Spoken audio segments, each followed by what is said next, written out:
എല്ലാവർക്കും നമസ്കാരം. ഈ കുഞ്ഞുങ്ങളെ കൊണ്ടൊക്കെ മാതാപിതാക്കൾ വിനോദയാത്ര പോകുമ്പം രാത്രിയിലൊക്കെ വാഹനം ഓടിക്കുമ്പോൾ അല്ലെ എന്തെങ്കിലും യാത്രകളൊക്കെ പോകുമ്പോൾ രാത്രിയിലൊക്കെ വാഹനം ഓടിക്കുമ്പം പ്രത്യേകിച്ച് ഇപ്പോൾ മലയോര ഗ്രാമങ്ങളിലേക്ക് എവിടെ പോയാലും ഏത് റോഡിൽ കൂടെ പോയാലും കുറുക്കൻ, മുള്ളമ്പന്നി, പന്നി ഇങ്ങനെയുള്ള സാധനങ്ങൾ, ചെന്നായ, ഇതൊക്കെ എപ്പോഴും അങ്ങോട്ടും ഇങ്ങോട്ടും വണ്ടിയുടെ പിന്നെ കൂടെ പോകും.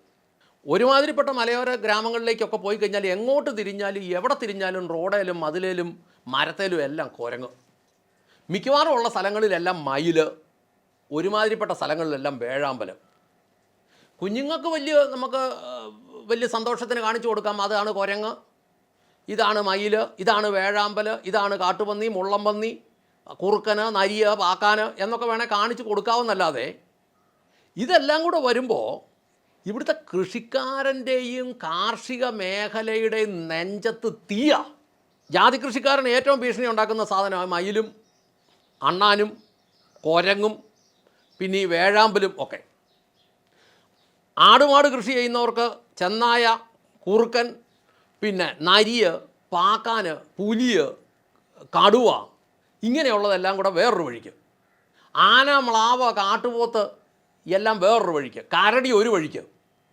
ഇങ്ങനെ കേരളത്തിൻ്റെ ഗ്രാമങ്ങളിലേക്ക് കടന്നു പോകാൻ മേലാത്ത സാഹചര്യത്തിലേക്ക് ഇതെത്തി. കാട്ടുപോത്തിനെ കൊണ്ടൊക്കെ ഉള്ള ശല്യം നമുക്ക് പറയാൻ പോലും പറ്റിയല്ല. ഇനിയിപ്പം നോക്കിയോ, ജനുവരി 14 മകരവിളക്കാണ്. ഈ ലോകം മുഴുവനുള്ള സ്വാമിമാർ വന്ന് ഭക്ഷണം ഉണ്ടാക്കുകയും ഭക്ഷണത്തിൻ്റെ അവശിഷ്ടങ്ങൾ കൊണ്ടിരിക്കുകയും ഇത് പാചകം ചെയ്ത ചാരം എല്ലാം ലോഡുംപടി കിടക്കുന്നത് കൊണ്ട് ഈ വിളക്ക് കഴിയുമ്പോഴത്തേന് ഈ വനത്തിലുള്ള മൃഗങ്ങൾ മുഴുവനൂടെ ഇറങ്ങി വരും. ഇതെല്ലാം കൂടെ ഇറങ്ങി വന്നു കഴിഞ്ഞിട്ട് വരുന്ന വഴിക്ക് ഈ കൃത്യമായിട്ട് ഇത് ഇവിടെ ഫോറസ്റ്റാണ്, ഇവിടെ ഇതിനപ്പുറത്തോട്ട് കയറരുതെന്ന് മനുഷ്യനോട് പറയുന്നത് പോലെ പറഞ്ഞാൽ മൃഗത്തിന് മനസ്സിലാവുമോ? അതിങ്ങോട്ട് ഇറങ്ങിയിട്ട് ചാരവും തിന്ന്, ഭക്ഷണാവശിഷ്ടങ്ങളും തിന്ന്, ഉപ്പും തിന്ന്, അതെല്ലാം കഴിഞ്ഞ് ബാക്കി ഇത് പോകുന്ന വഴിക്ക് അങ്ങോട്ട് കാണുന്ന പറമ്പിലോട്ട് കയറി ഉള്ള മാവും പ്ലാവും തെങ്ങും സകലത് നിരപ്പാക്കിയിട്ടേ പോവുള്ളൂ.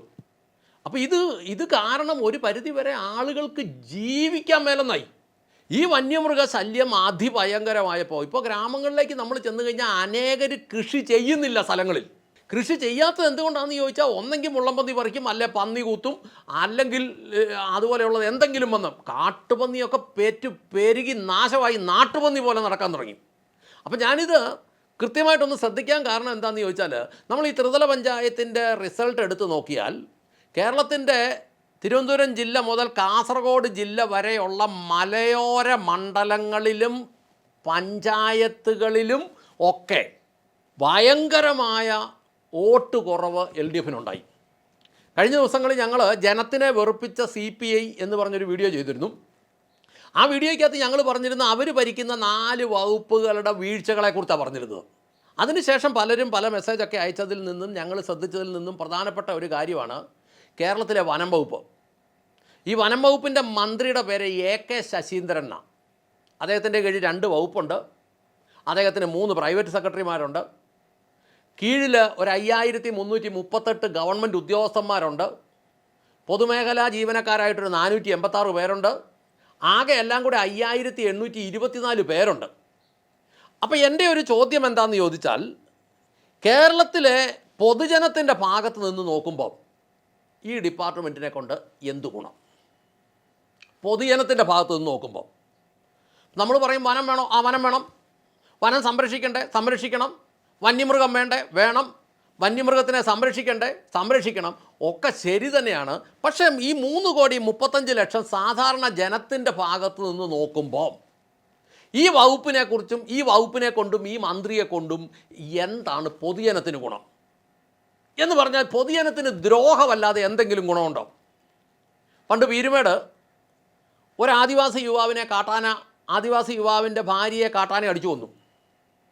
മന്ത്രി ചാടിക്കോരി പറഞ്ഞു അത് കുടുംബകലഹമാണ്, ഭർത്താവ് തല്ലിക്കൊന്നതാണ്. അവസാനം പോലീസ് അത് അന്വേഷിക്കേണ്ട പോലെ അന്വേഷിച്ചുകൊണ്ട് അത് അവസാനം ആന തന്നെ തല്ലിക്കൊന്നതാണെന്ന് മനസ്സിലായി. ഇനി അടുത്ത കാലത്ത് തന്നെ ഞങ്ങൾ നേരത്തെ ഒരു വീഡിയോ ചെയ്തിരുന്നു. 200 ചേന കൃഷി ചെയ്തത് കാട്ടുപന്നി കുത്തിക്കളഞ്ഞു. ഫോറസ്റ്റുകാർ വന്നിട്ട് കൊടുത്ത നഷ്ടപരിഹാരമാണ് 162 163 രൂപ. എന്തിനാ ഇങ്ങനത്തെ ഡിപ്പാർട്ട്മെൻറ്റ്, എന്തിനാ ഇങ്ങനത്തെ ഉദ്യോഗസ്ഥന്മാരെ, എന്തിനാ ഇതിൻ്റെ തലപ്പത്തൊരു മന്ത്രി? ഇങ്ങനെയുള്ള പാർട്ടിയുടെ പേര് NCP എന്നാണ്. കേരളത്തിൽ 140 മണ്ഡലത്തിലെ ഏതെങ്കിലും ഒരു പഞ്ചായത്ത് മെമ്പറെ ഒറ്റയ്ക്ക് ജയിപ്പിക്കാനുള്ള ശേഷിയില്ലാത്ത പാർട്ടിയായി NCP കേരളത്തിൽ. ഒരു പഞ്ചായത്തിലെ ഒരു മെമ്പറെ ഈ പാർട്ടി ഒറ്റയ്ക്ക് നിന്നാൽ ജയിപ്പിക്കാൻ പറ്റുകയില്ല. അങ്ങനെയുള്ള ഒരു ഈർക്കിളി പാർട്ടിക്ക് ഇതിൻ്റെ തലപ്പത്തൊരു മന്ത്രി ഉണ്ടാക്കി കൊടുത്തു. ഈ മന്ത്രിയും ഈ വകുപ്പും കൂടെ, നമ്മളൊരു കാര്യം പറയുമ്പോൾ പറയണം, ജനത്തിനെ LDF വെറുപ്പിച്ചെന്ന് പറയുമ്പം അതിനകത്ത് ഓരോരുത്തർക്കും ഒരു പങ്കുണ്ട്.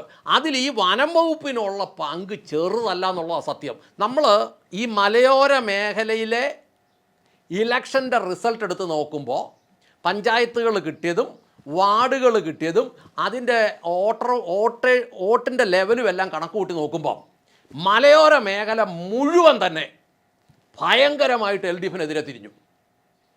അത് UDFൻ്റെ ഗുണം കൊണ്ടൊന്നും അല്ല തിരിഞ്ഞത്.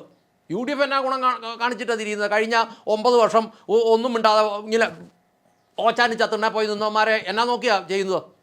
എന്നാ കൊള്ളരുതായി കാണിച്ചാലും ഒന്നും ചോദിക്കാറ്, എല്ലാത്തിനും ഉവ്വ ഉവ്വ ഉവ്വ ഉവ്വ എന്നും പറഞ്ഞ് നിന്നവന്മാരെ എന്നാ ഉണ്ടാക്കാനാ? അവന്മാരുടെ എന്നാ ഗുണം കണ്ടിട്ടാ? വേറൊരുത്തന് ഇല്ലല്ലോ എന്ന് ഓർത്തിട്ട് ചെയ്തതാ. അപ്പം അതിനകത്ത് ഈ പാർട്ടി അല്ലെങ്കിൽ ഈ വകുപ്പ് ജനത്തിന് വരുത്തി വെച്ച ദോഷം ചില്ലറയല്ല. ഒന്നാമത്, കൃഷിക്കാരന് ഒരു ഗതിയില്ല, സാധനങ്ങൾക്ക് വിലയില്ല. പിന്നെ ചിലതൊക്കെ വിളവ് ഉണ്ടായി കൈ കിട്ടിയിട്ട് വേണ്ടേ കൊടുക്കാൻ. വന്യമൃഗങ്ങൾ ചുമ്മാ വന്ന് പറിച്ച് ദൂരെ കളയല്ലേ ഓരോന്ന്. അങ്ങനെ വന്നു കഴിയുമ്പം എല്ലാം കൂടെ പൊറുതി മുട്ടിയ കൂട്ടത്തിൽ ഈ വനം വകുപ്പ് ഉണ്ടാക്കി വെച്ചത് ചെറുതല്ലാത്ത ദ്രോഹമാണ്. ഇനിയിപ്പോൾ കൃത്യമായിട്ട് മനസ്സിലാക്കി വെച്ചോ, ഈ വരുന്ന നിയമസഭാ തെരഞ്ഞെടുപ്പിലും ഈ വന്യമൃഗ ശല്യം ഉള്ള ഏരിയകൾ ഉൾപ്പെടുന്ന മണ്ഡലങ്ങളിലെല്ലാം LDFന് വലിയ തിരിച്ചടി ഉണ്ടാവും. കഴിഞ്ഞ 9.5 കൊല്ലം നോക്കിയിരുന്നപ്പോൾ ഓർക്കണമായിരുന്നു. 9.25 കൊല്ലം ഒന്നും അറിഞ്ഞില്ലപ്പെട്ട് ആന കയറി മനുഷ്യൻ്റെ മുഖത്തോട്ട് നിരങ്ങിയപ്പോഴും അനങ്ങമില്ലാതെ നിന്നു. പന്നി കയറി നിരങ്ങിയപ്പോഴും അനക്കമില്ലാതിരുന്നു. തമിഴ്നാടിനെ കണ്ടുപിടി. തമിഴ്നാട് എന്താ ചെയ്യുന്നത്? ജല്ലിക്കെട്ട് സുപ്രീം കോടതി നിരോധിച്ചിട്ട് അതിനെതിരെ അവന്മാരെല്ലാം കൂടെ കൂടിയിരുന്ന് നിയമം ഉണ്ടാക്കി. ഇവിടെ അങ്ങനെ ഉണ്ടാക്കണമായിരുന്നു. പ്രതിപക്ഷത്തിനെ കൂടെ വിളിക്കണമായിരുന്നു. പരസ്യമായിട്ട് ജനങ്ങളുടെ മുമ്പിൽ വെച്ച് വിളിക്കണമായിരുന്നു. പത്രക്കാരുടെ മുമ്പിൽ വെച്ച് വിളിക്കണമായിരുന്നു. എല്ലാവരും കൂടെ വാ, ഈ വന്യമൃഗങ്ങൾക്കെതിരെ നിയമം ഉണ്ടാക്കണം, ഉണ്ടാക്കി ഇതിനെല്ലാം കുറേ എല്ലാത്തിനും വേടി വെച്ച് കൊന്ന് ഒതുക്കി കളയണം എന്നും പറഞ്ഞ് കൃത്യമായിട്ടൊരു നിയമം ഉണ്ടാക്കിയായിരുന്നു. ഈ കൃഷിക്കാരൻ മുഴുവൻ കൂട്ടത്ത് നിന്നേനെ, ഈ മലയോര മേഖലയിലുള്ളവർ മുഴുവൻ കൂട്ടത്ത് നിന്നേനെ. അത് ചെയ്തോ? ഇല്ല. അത് ചെയ്യാതെ, അതിനുള്ള നടപടികൾ എടുക്കാതെ വോട്ട് ചെയ്യുന്നത് ഏതൊക്കെയാലും മൃഗങ്ങളല്ലല്ലോ. ഇപ്പം പണി കിട്ടിയില്ലേ?